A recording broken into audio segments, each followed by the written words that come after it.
Oh, come on, come on. Stop them from taking this sector at all Oh, I'm not gonna get it. Smoke barrage ready. No, they're capping it too fast. Smoke screen incoming. Damn it.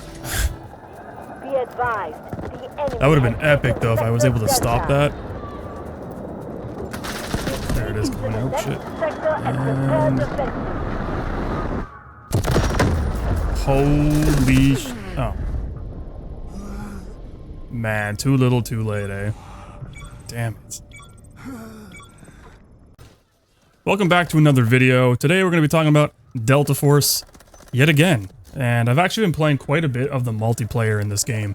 I have about 14 hours so far in the Delta Force, and it's all just warfare. I haven't actually touched operations yet, which is kind of funny because during the alpha when I played operations, I was like, wow, the pacing of how operations feels compared to like Havoc Warfare is how I kind of wish the whole game was, period. But anyway, here I am playing some multiplayer. This by far is peak gameplay, me using the MP7 set up specifically for maximum control and stability, because I have been spending many, I'm not gonna say hours, because it's only been like 14 hours of gameplay, but I've been spending quite a few minutes, I guess, tinkering in the gunsmith and making all kinds of different weapons and trying out different variations. And honestly, you can get lost in it. If there's one thing that Delta Force does really, really well, it's their weapon smithing. Like the way you can go in there and customize the crap out of every single weapon you have in the game.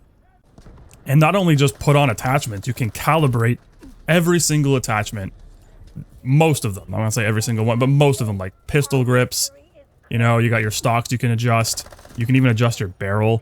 So what I did with this MP7 is I wanted to make this thing a beam weapon. Like, I wanted a beam machine. I wanted to be able to just spit ropes out and hang people with them, you know, just complete ridiculous accuracy, no recoil, and it's actually really easy to do that in this game. And it kind of feels ridiculous a little bit sometimes, what you can actually do with a lot of the weapons, just by tailoring some of the attachments towards a specific playstyle. Once you actually know what every single little statistic means, it allows you to kind of just make sacrifices that you wouldn't think about making to benefit the overall performance of that weapon. And because of that, I've been getting really into it. So example, like when you think of accuracy, most people will think accuracy is about how pinpoint the bullets are. When you're firing, is there bullet deviation? Is there bullet spread? That's kind of what you think about. But what it actually is in this game is it just refers to your hip fire accuracy. Because no matter what, your aim down sight accuracy will always be the same. The bullets are going to go where you're pointing. What you worry about then is recoil patterns. That's what changes, the way your weapon actually behaves when you're firing it. Accuracy being just a hip fire thing. If you don't hip fire 90% of the time, you should not care about that statistic. So learning these things about the game, I started realizing that the most important traits for me is stability and control. And when you start speccing your weapon into just maximum stability, maximum control, calibrating it to give you additional control, additional stability while you're moving, those kind of things, it's hilarious when you actually go into the weapon stats, because you can see, it shows like a comparison picture of what the weapon spread looks like.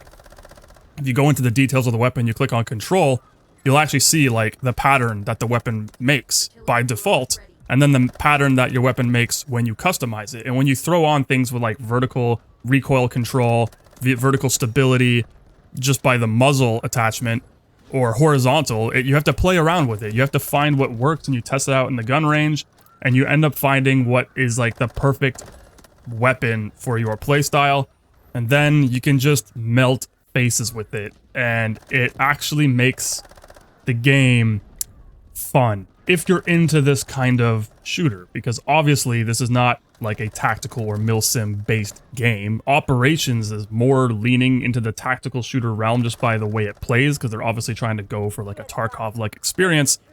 But when it comes to the multiplayer, it's more chaotic. It is much faster paced, and it is just ridiculous in how it feels.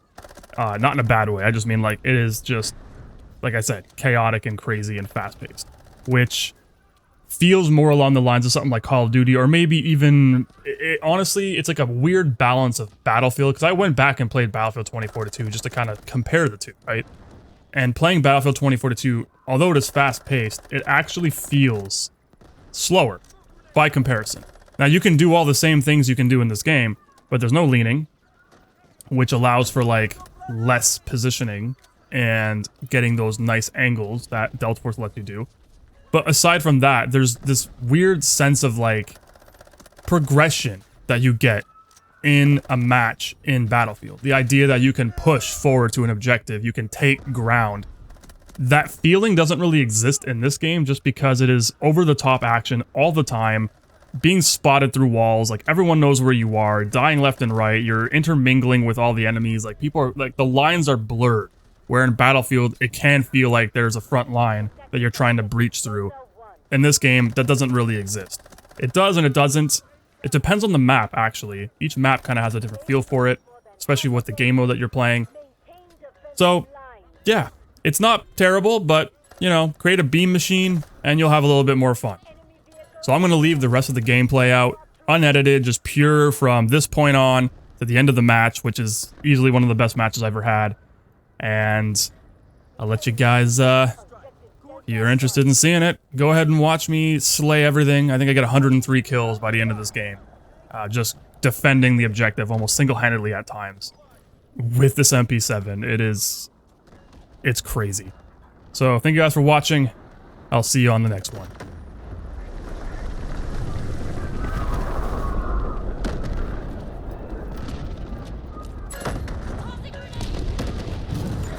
Be advised, enemy troops are attacking objective Delta 1.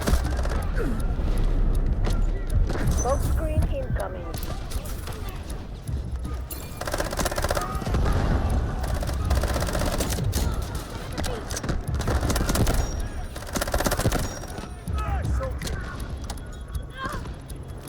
You're lucky to have me. Thank you. Copy. Vehicle drop to target location.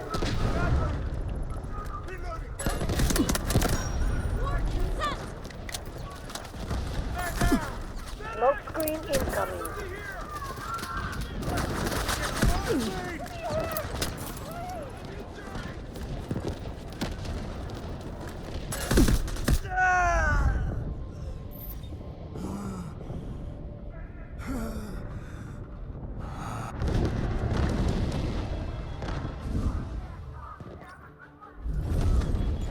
Defend this sector, whatever it takes. Be advised, enemy troops are attacking objective Delta 1.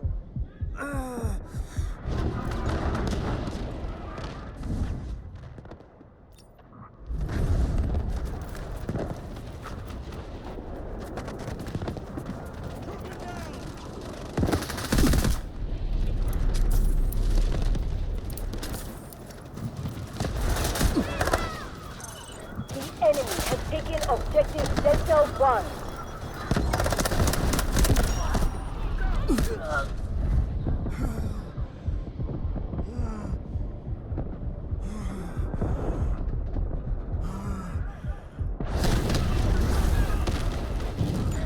The enemy has taken objective Delta 2. Copy. Vehicle drop to target location. All units, defend the key objective.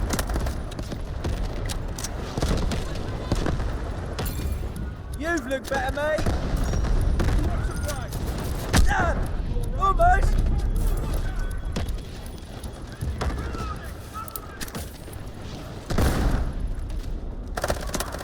We are on to the critical objective.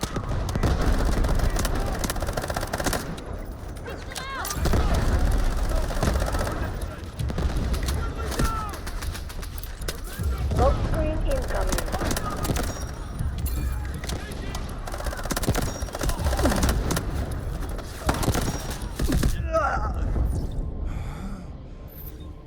The enemy is severely depleted. Continue to attack and secure this sector.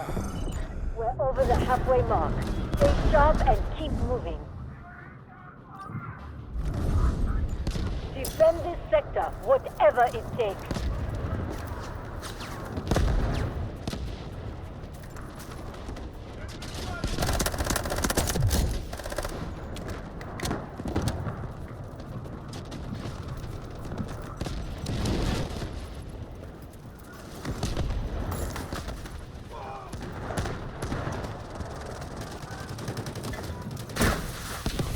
Bite the bullet. You'll be fine. Allied forces are attacking objective Delta 1.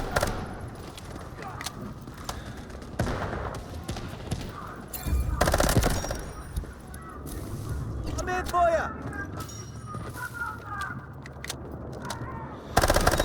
Roger that. Artillery barrage incoming. The enemy is attacking objective Delta 2. Allied forces are engaging at objective Delta 1.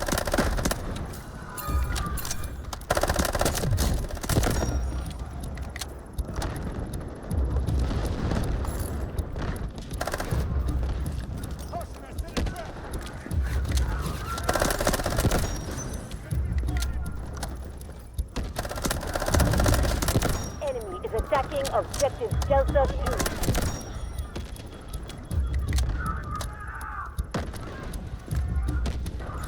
Artillery barrage ready. Combative in objective Delta 1 have been eliminated.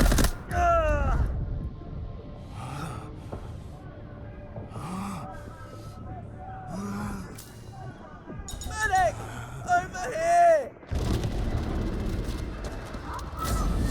The enemy is faltering. It's our chance to keep attacking. Objective Delta 1 has been captured by the enemy. Adjust tactics. Copy. Vehicle drop to target location.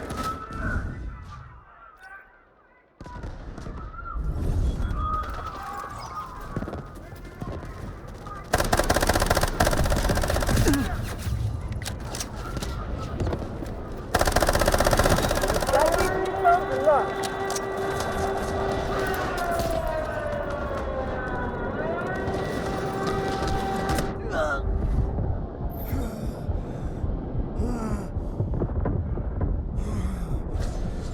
Enemy forces are weak. Finish the operation now.